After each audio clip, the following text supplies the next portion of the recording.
I'm Sam Roberts of the New York Times, and welcome to the New York Times Close Up. Today we're talking about President Biden and the week he had overseas.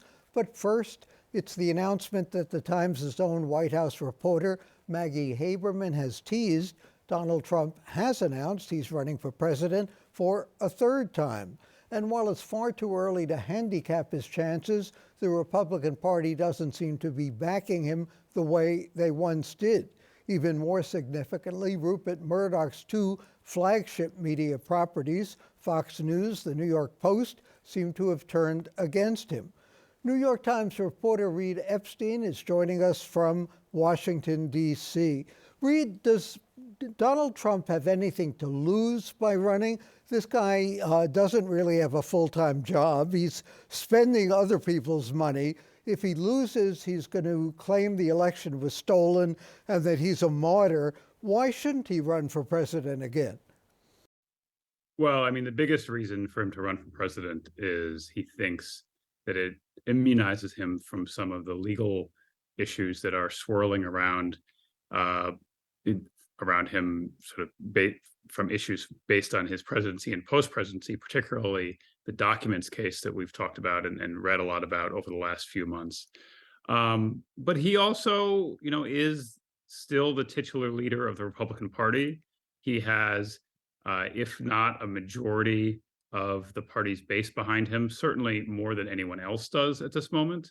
And he sees getting in this race now, sort of much earlier than other presidential aspirants have in the past, as a bulwark both against his legal problems and to lay down a marker for anyone else considering getting into the race, to let them know that he's there and that he's already working to consolidate a lot of the support that he'll need, or that anyone would need to win the nomination. We talk about wresting Donald Trump from the party's base, but isn't it the other way around? How do they wrest the party's base from Donald Trump? Well, and that's a lot of what Republicans are talking about this week. I was down at the Republican Governors Association conference in Orlando, and the topic of discussion in basically every conversation with governors and donors and political political people there was how to do exactly that, how to basically train Republican primary voters to vote for someone other than Donald Trump, and to convince them that backing Trump in the 2024 primary is a recipe for disaster. Chris Christie, the former governor of New Jersey, he got a standing ovation when he told donors and governors that the party would be consigned to failure up and down the ticket if it gets behind Trump in 2024. And Governor Christie told us in a separate interview that Republican primary voters have to understand the ramifications of voting for Donald Trump again in the presidential primaries when they start up about 14 months from now. But as we've seen, presidential primary voters, certainly in the Republican Party, like Democrats, are different from the people who vote generally and the people who vote even Republicans in the general election. So how do they draw that distinction? And is this a big difference between Republican Party officials who are worried themselves about getting elected or reelected versus that Republican base that still seems to like Donald Trump? And according to a Times Siena College poll, he still has a solid 30% base, which is not a bad thing to build on. Well, one of the big questions that we heard over and over again from governors was the idea that if one person runs against Donald Trump in the primaries, and it's a one-on-one case, that they think they can beat him in a primary that way. But that's not how presidential politics works. As we remember, in the 2020 Democratic presidential primary, there were 24 candidates. In the 2016 Republican primary that Trump won, it started out with 16 or 17 candidates. It's almost assured that there'll be at least a half dozen Republicans that get in for 2024. And what a lot of these people who are aiming to pry the party away from Trump fear is that he can win a fractured field with 35 to 40% support. That if there are 5 or 6 other candidates picking up, 8 to 10 to 12% each, that would clear the way for Trump to win the nomination again. And so there's a lot of these discussions happening about who's going to get in, who's not going to get in, different coalitions that can, perhaps swallow their own pride and back someone else in order to stop Donald Trump. And what the most important thing is for them. Is it running themselves and boosting their national profile and buying it essentially for anyone running for president in a big field, a lottery ticket that they could win the nomination, or is it stopping Donald Trump? And those are the discussions that are taking place on phone calls and in meeting rooms and behind closed doors, and will frankly go on for the next several months before the Republican presidential field shakes itself out. Reid, in 2016, in the primary season, we saw a lot of Republican candidates not taking Trump seriously, saying he would be a disaster for the party. What's different this time as we look to 2024? Well, this time they're still saying he'd be a disaster for the party, but they're taking him a lot more seriously. And there's a lot of, I think what we heard in 2016 was an argument that he was unfit for office, or he didn't know what he was doing, or that he was just not versed in, or that he may not have subscribed to the party's conservative orthodoxy. That is not the argument that you hear against Donald Trump this time. This time we heard over and over again people making the argument that he is a drag on the party. Chris Sununu, the governor of New Hampshire, called him a loser. Mo Brooks, who spoke at the January 6th rally that preceded the attack on the Capitol, called him a loser. We heard this. Chris Christie, who was so close to the Trump campaigns in 2016 and 2020 that he played Hillary Clinton and Joe Biden in the debate prep, said that Trump is a loser and would cost the party. And so this is the argument that they're making to primary voters, not that he's not in touch with you on important issues, or that he departs from the party's orthodoxy. It's that he won't win. And their evidence for that is the 2018 elections, the 2020 elections, the midterm elections, and the last runoff in 2021 in Georgia. And they are frankly worried that he'll insert himself in the runoff in Georgia that's happening in the first week in December. Governor Brian Kemp in Georgia told us on Wednesday morning that he hopes Trump stays out of that runoff. And that's a big fear of a lot of people, that Trump will go to Georgia, that he'll hold rallies that will be about himself, and that he'll distract from the efforts that Republicans currently have underway to try to win that runoff and elect Herschel Walker against Senator Raphael Warnock. How important will that runoff result be in terms of not affecting Trump's own decision, which he's made, but affecting how other Republicans decide whom to endorse for president in 2024? Well, I think we'll have to see kind of what the contours of that runoff are in the next couple of weeks. At the moment, we don't really know kind of what the deciding factors of that will be. If it's just a turnout operation between Democrats and Republicans in Georgia, I don't know that it'll play too much into how Republicans calculus in running. If Trump goes and he wraps himself around Herschel Walker and Walker loses, that certainly would make Trump more vulnerable. And if Walker wins, that would make Trump more potent. And so, I think we don't really know how Trump is going to act and comport himself, and we don't know what impact that will have on voters in Georgia on December 6th. Reid, who is Ron DeSantis, and how did he become the Republican white knight? And is this a momentary thing, or is he a figure to be taken seriously? Well, he's certainly a figure to be taken seriously. He is now the two-term governor of Florida. He won the state by what had long been a narrowly decided battleground state by a commanding margin last week. And he is the first name that gets mentioned by almost anyone in Republican politics who is looking for a Trump alternative. Well, what we don't know about DeSantis is how he will play on a national stage. He basically owns Florida, as he said in a meeting with a closed door meeting with donors at the Republican Governors Association. He won some rural counties by Saddam Hussein numbers. He's very popular with the base in Florida and around the country. Um, but he is somebody who has cloistered himself largely in the world of conservative media. He's not someone who has been in a situation where he's taken hostile questions, uh, not just from the press, but as any non-Donald Trump candidate has had to do when they go to Iowa and New Hampshire and other early states from voters who may not necessarily be singing from the same hymnal as Governor DeSantis. So we'll have to wait and see just how well he does, not just against himself, but against a field of potential Republican candidates. Reid Epstein, thank you for joining us from the New York Times.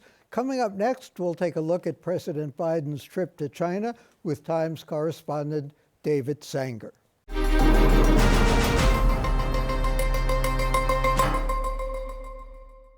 Welcome back. This week, President Biden met with the Chinese leader. They had a 3-hour meeting, and relations seem to be improving as the two leaders try a warmer tone. But the issues with China are complex, many faceted, including trade, tariffs, Russia, and Taiwan.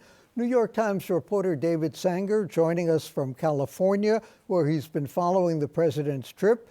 David, our very diplomatic correspondent, giving us a fireside chat from California. David, what is it that China wants from the United States? Well, Sam, I think the first thing to know about this meeting is that the relationship between China and the United States probably has not been this bad since Nixon did the opening to China 50 years ago. So the first task of the meeting was just to put a floor on the relationship, to sort of end this sort of death spiral it's been in for the past year and a half, in which there has been increasing likelihood that confrontation and competition could turn into outright conflict, particularly over Taiwan, but not only over Taiwan. So I think their goal was to see if they could, by talking directly, get an understanding, as President Biden said, of what each other's red lines were. Now, that's still a long way downhill from where we were, because you may remember that we went through 25, 30 years of presidents visiting Beijing, Chinese leaders visiting Washington, agreements, joint statements, finding those areas where we could cooperate, whether it was climate change, think of the big agreement Obama reached with China on climate change, or North Korea, think of what George W. Bush reached with them. There was none of that. And I think that that is a reflection of the fact that these are two superpowers that are barely on speaking terms right now. Is that because China has become a bigger superpower and Russia looms as less of a threat, and therefore that affects relations more? Well, I think it's a little more complicated than that. Certainly, the first part of your statement, Sam, is true. They are the rising power, and we are the status quo power, as Graham Allison at Harvard reminds us frequently. And that's always a situation in which there's a possibility of significant confrontation. We were the rising power in the late 1800s, and Britain was the status quo power, and the British didn't care for it either, as you may recall. That's the first. The second is that the relationship between China and Russia has become a significant element of this problem. While we were focused on other things, the wars in Afghanistan and Iraq, COVID, Russia and China gradually built together the relationship that Nixon and Kissinger were trying to prevent back in the early 70s when they opened relations with China. And just before the Olympics opened, you may remember that Vladimir Putin went to Beijing, one of the first trips he had taken in the post-COVID era. And they declared a relationship without limits that some members of the administration, especially in the Pentagon, are now saying is turning into a full-scale alliance, including perhaps a military alliance. Now, I asked President Biden about that at his news conference just before he left on the trip, the day after the midterm elections. And he said, no, I don't think the Chinese have much respect for the Russians. But his own administration thinks that Russia, in its weakness, has concluded that its best bet is to team up with China, which also has reasons to try to disrupt American power. Do the Chinese not have respect for Russia or for Putin? Good question. I'm not sure they really separate the two because Putin has run Russia for 20 years and you could argue has failed to diversify its economy for 20 years. They like the fact that Russia is an alternative source of energy for them. If you're Chinese leaders and you wake up in the morning, you think mostly about where it is you are getting the oil and gas you need to keep the economy running. The Mideast is a somewhat doubtful bet. So that part of it they like. They don't have much respect for them because they don't think that Putin has actually managed his economy in a significant way. And by the way, compared to China, they're absolutely right. I mean, Russia has an economy about the size of Italy's. And we probably wouldn't pay it as much attention if it wasn't invading other countries and, of course, didn't have a nuclear arsenal. But both of those factors are now true. David, how do the United States and China reconcile coexistence with competition? So the Chinese do not even like the phrase competition. They think that's an aggressive phrase on the part of the United States. The coexistence part they believe in, but the Chinese government has made clear that by 2049, the 100th anniversary of the Chinese Revolution, when Mao chased the nationalists out of the country to Taiwan, they want to be the largest economic power, the largest political power, and the largest military power. And they believe to their core that the United States is in straight-on capitalist decline right now. Now, that's, I suspect, a bad bet on their part. It's usually a bet that has not worked out well for competitors. I remember when I lived in Japan in the late 80s and early 90s, there was a strain of that going around in Japan as well. But that is fundamentally what the Chinese leadership believes, Sam. And as a result, they think that we are at such a distance that, for example, if they move against Taiwan, when they're ready to do that, if they are ready to do that, we essentially will conclude that the distances are too far and the operation too complex and the nuclear risk too high to intervene. What's in it for them to move against Taiwan? Their view of Taiwan is that it has always been a part of China, much as Putin maintains that Ukraine was part of Greater Russia. Of course, the Chinese lost Taiwan at a critical moment of weakness for them in 1895 when the Japanese took over the island. And then, of course, that's where the nationalists fled in 1949. So Xi Jinping has made clear at age 70 that one of his legacy projects is bringing Taiwan back into the fold. Now, if he could avoid doing that without an amphibious invasion, I'm sure he would much prefer to do that. And part of what we're concerned about is that after the Nancy Pelosi visit this summer, what the Chinese seemed to practice was a slow squeeze of Taiwan. They could cut off communications, they could cut off food, they could cut off a lot, rather than doing a full-on invasion. But we also think that the lesson they may be emerging from Ukraine is that if you're going to take over a territory, do it massively and do it swiftly and immediately eliminate the government. What they are mystified by is why Vladimir Zelensky, the president of Ukraine, is on TV every night or on the radio talking to his people. They can't understand how the Russians let that happen. It's a very good question. Let me ask you one more question about China. We've quoted President Biden as saying that he's worried about China moving to layer authoritarian governance with revisionist foreign policy. What does that mean? Well, the layering the authoritarian governance is not hard to see. Just look at Hong Kong, which was supposed to be under the treaty signed with Britain, one country but with two systems, and then they overruled the second system and basically imposed Chinese levels of authoritarianism on Hong Kong that we did not believe would come until Hong Kong had completely reverted to China, if it would come at that time. What I think Biden was then talking about was that using the power of China's exports of high-tech networks, particularly 5G networks, and of trade, think of the Belt and Road Initiative, that over time they are exporting not only their goods, but their system of government, that they are perfectly happy to sell you, Sam, their 5G high-speed networks, and along the way, the surveillance package that runs on it so that you can watch every member of your society. And I think that's what he was sort of getting at. Well, you mentioned Zelensky and Putin.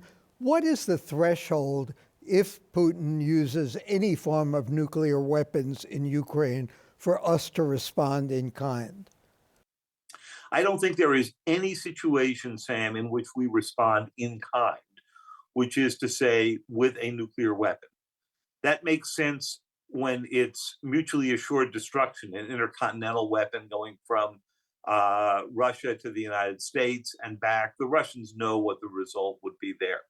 The question here is, what happens if they detonate a tactical nuclear weapon on Ukrainian soil? Ukraine's not a member of NATO.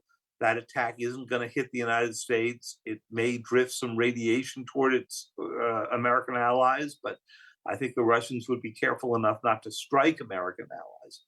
And therefore, I think the response would either be purely economic, or we would help the Ukrainians with arms to do a conventional strike against Russia. But there are many, particularly in the Pentagon, who believe that even a conventional strike has the high risk of escalation.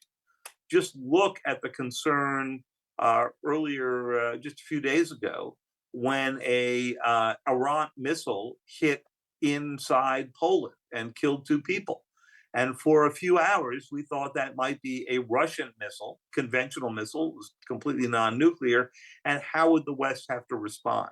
It turned out in the end it was a Ukrainian anti-aircraft missile that went bad, and that alleviated the crisis.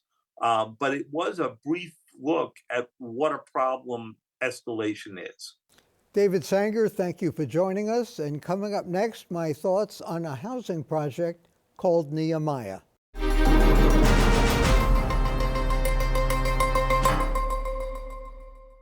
"30 years ago last month, 5,000 congregants of East Brooklyn churches cheered in a bombed-out Brooklyn lot as ground was broken for the first of 1,000 homes for low-income families.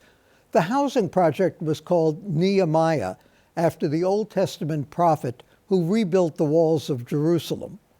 3 decades later, the spirit of Nehemiah is alive and well in Brownsville and other New York neighborhoods. At St. Paul's Baptist Church in Brownsville last Sunday, I witnessed civic and civil engagement at its best. Some 1,100 people turned out for a conclave organized by East Brooklyn Churches, Nehemiah's sponsor. EBC is a local arm of the Industrial Areas Foundation, the network of religious and community organizations founded in Chicago by the radical pragmatist Saul Alinsky. Its motto, no permanent enemies, no permanent allies, only permanent interests. Alinsky learned about transactional personal relationships mingling as a criminology student with Al Capone's gang. Capone had a well-deserved reputation for the power of persuasion. Senator Chuck Schumer showed up at St. Paul's, so did Congressman Hakeem Jeffries and Deputy Schools Chancellor Dan Weisberg.